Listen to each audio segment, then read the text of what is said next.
नमस्कार, मेरा नाम संजय कुमार। मैं बताने जा रहा हूँ रतन टाटा बिजनेस के सबसे बड़ा प्रेरणा स्रोत रहे। क्योंकि प्रेरणा देने की बात आती है तो रतन टाटा से ही आती है, क्योंकि उन्होंने समाज सेवा के लिए और वंचितों को सहयोग देने के लिए और अपने व्यवसाय को सुचारू रूप से अच्छा से चलाए हैं, उसे लीड किए हैं। इसी वजह से अभी जो हमारे बीच नहीं रहे रतन टाटा, इस दुनिया को अलविदा कह गए। तो उन्हीं के बारे में जानते हैं बेहतरीन तरीका से, जो कि उनके जन्म से लेकर के उनके अंतिम संस्कार तक की बातों को जानते हैं। और उस बीच में जो टाटा समूह कंपनी की स्थापना के बाद जो वो लीडिंग किए हैं, चेयरमैन के लिए उस पद पर गए हैं, तब कैसे बढ़ोतरी किए हैं, सभी बातों को देखेंगे अच्छा तरह से, जिससे हम लोग को एक अच्छा प्रेरणा मिले और हम लोग भी अपने धंधे, बिजनेस, व्यापार, व्यवसाय में बहुत बेहतर कर सके, उसी को समझते हैं। जन्म और प्रारंभिक जीवन। रतन टाटा का जन्म 28 दिसंबर 1937 को मुंबई में हुआ था। वह भारत के एक प्रतिष्ठित पारसी परिवार से आते थे। रतन टाटा के दादा जमशेद जी टाटा टाटा समूह की स्थापना की थी। उनके पिता के नाम नवल टाटा और माता का नाम सोनू टाटा था। जब रतन टाटा छोटे थे तब उनके पिता का तलाक हो गया, जिसके बाद उनका पालन पोषण उनकी दादी नवाजबाई टाटा ने किया। रतन टाटा ने मुंबई के कैंपियन स्कूल और cathedral and John Connon school से अपनी प्रारंभिक शिक्षा प्राप्त की। न्यूयॉर्क में कॉर्नेल यूनिवर्सिटी से आर्किटेक्चर में स्नातक की डिग्री हासिल की। हार्वर्ड बिजनेस स्कूल से एडवांस मैनेजमेंट प्रोग्राम पूरा किया। टाटा समूह के साथ करियर की शुरुआत 1962 में रतन टाटा ने टाटा समूह के साथ अपने करियर की शुरुआत की। उन्होंने सबसे पहले टाटा स्टील के शॉप फ्लोर पर काम किया, जहां उन्होंने कामगारों के साथ मिलकर मेहनत की। रतन टाटा को 1991 में जे.आर.डी. टाटा के उत्तराधिकारी के रूप में टाटा समूह चेयरमैन नियुक्त किया गया। टेटली चाय कंपनी, कोरस स्टील कंपनी और जगुआर लैंड रोवर जैसी बड़ी विदेशी कंपनियों का अधिग्रहण किया। टाटा इंडिका भारत की पहली स्वदेशी कार और टाटा नैनो दुनिया की सबसे सस्ती कार। समाज सेवा और परोपकार। वो हमेशा समाज सेवा और परोपकार किया करते थे। कहने का मतलब कि गरीबों को मदद करना, बेसहारों का सहयोग करना। टाटा ट्रस्ट है, उस ट्रस्ट से फिर स्वास्थ्य विभाग में जाता है दान, और अस्पतालों में, और फिर जो वृद्धाश्रम हो गया और अनाथालय में हो गया, ये सभी जगहों पर जाते हैं। और सम्मान और पुरस्कार। उन्हें भारत सरकार द्वारा पद्म भूषण 2000 ईस्वी में मिला और पद्म विभूषण 2008 से सम्मानित किया गया। इसके अलावा अंतर्राष्ट्रीय स्तर पर भी कई पुरस्कार मिले। रतन टाटा का व्यक्तिगत जीवन। इनके व्यक्तिगत जीवन को देखते हैं।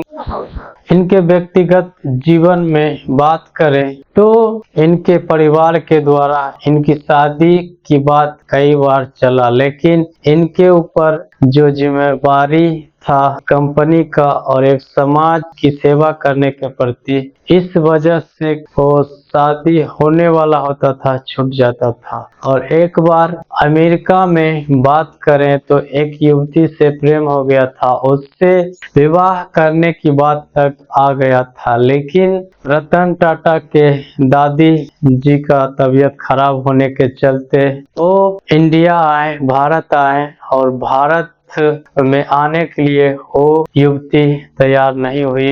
इस वजह से उस समय के बाद से वो आजीवन कुंवारे रह गए, मतलब शादी किए ही नहीं। जिम्मेदारियों के चलते घर के द्वारा करने के लिए मौका मिला लेकिन नहीं हो पाया, क्योंकि उसमें ज्यादा समय नहीं दे पाते थे। और एक बार स्वयं की पसंद से हुआ, लेकिन उस समय भी जिम्मेदारियों के चलते वो मौका को भी खो गए।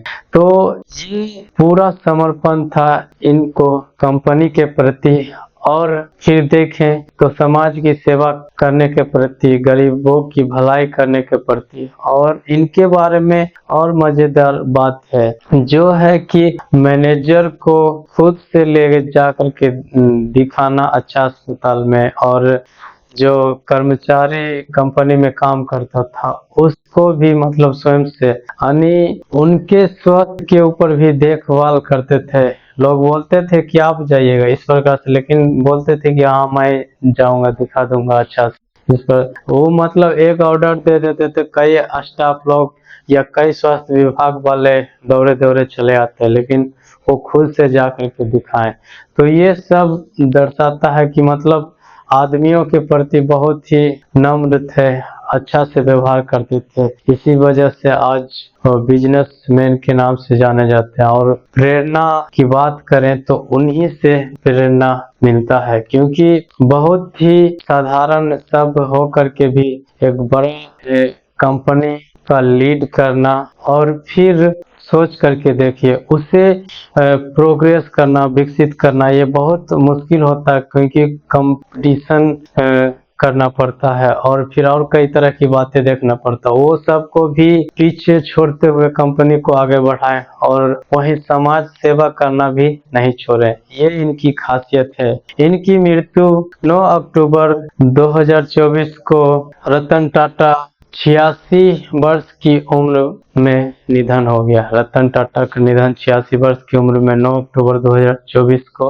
हो गया। इस तिथि को उनका देहांत हो जाता है, उसी दिन देहांत हुआ और फिर अंतिम संस्कार के लिए ले जाया गया। तो यहाँ पर ध्यान देने योग्य बात यह है कि हम लोग को भी पूरे साहस और पूरे लगन के साथ हमारा जो कर्तव्य होता है, काम करने का होता है, उसमें अपने आप को लगा देना है, ताकि काम बेहतर हो सके। व्यक्तिगत के लिए नहीं हो तो समाज के लिए, अन्य लोगों के लिए हो तो और बड़ा नाम होता है, जैसा कि इनका है। क्योंकि बहुत ही नम्र स्वभाव के थे, व्यवहार सही से करते थे, बात विचार भी सही से करते थे, जानवरों के प्रेमी थे, प्रकृति के भी प्रेमी थे। ये इनकी खासियत है। तो मैं उम्मीद करता हूँ ये वीडियो आप लोग को अच्छा लगा होगा। तो उत्साह बढ़ाने के लिए लाइक कीजिए, शेयर कीजिए और कमेंट करके बताइए कि ये वीडियो आपको कैसा लगा। चैनल पर पहली बार है तो सब्सक्राइब कर लीजिए, घंटी कॉल वाले बटन पर दबा दीजिए। फेसबुक पेज पर देख रहे हैं तो फॉलो कर लीजिए और वाले वीडियो को नोटिफिकेशन अनेबल कर दीजिए। धन्यवाद।